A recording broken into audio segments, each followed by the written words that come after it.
And I take a motion to enter executive session to discuss matters related to the appointment of an individual to the Board of Education seat vacated by Gary Gurst. Second. First by Carrie, second by Mr. Lambden. Tom, thank you. Any discussion? Yeah, so I would like to know what the basis is for us entering executive session right now. We could get some input on that. Thank you, Tom. We invited Bethany Sentrum, our attorney, tonight to provide that explanation for anybody who is interested. Yeah, I know that there's an article in the Auburn Citizen about respect for legal expertise with the reporter. Under the Freedom of Information Law, we're allowed to go into executive session for the matters related to the appointment, employment, promotion, yada yada yada, of a particular person.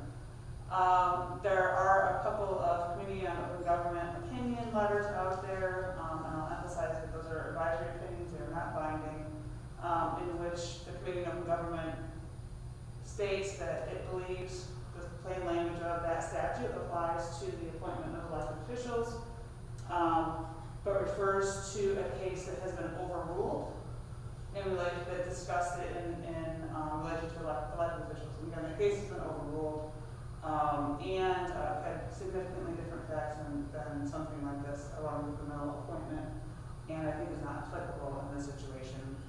And I have conferred with colleagues in relationship to those opinions in that case, and there's nothing about the statute that shouldn't apply to this situation. And so, because we'll be talking about employment history and background of the candidates, and also based upon the appointment of a particular individual, it squarely falls within the exception for the executive session under freedom of open meetings law, Freedom of Information Law.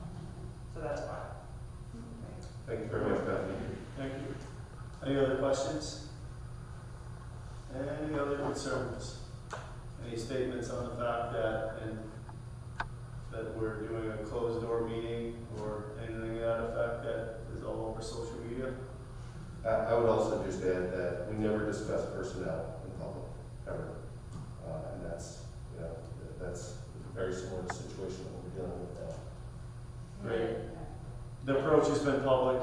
It's been on the website. We've disclosed what we're doing. We've disclosed the process. We're doing everything in the best interest of the community and the district, and I think that we have nothing but the best of intentions. And just to add to that, anyone that feels otherwise, I would certainly encourage you to go to the #1 source of district information, and that is Eric Knuth, and certainly myself as well from a board perspective, if we need to do that. But certainly, I would just encourage everyone to reach out for the facts before making some form of judgment on less than a factual basis. I just wanted to add that process was disclosed to all of the candidates as well, and we shared that all with them right from the start when they chose courageously to become part of this process. So we've been upfront about the whole thing with each person.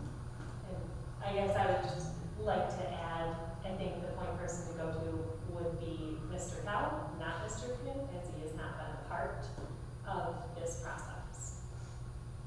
Great. Thank you. Anything else? Okay.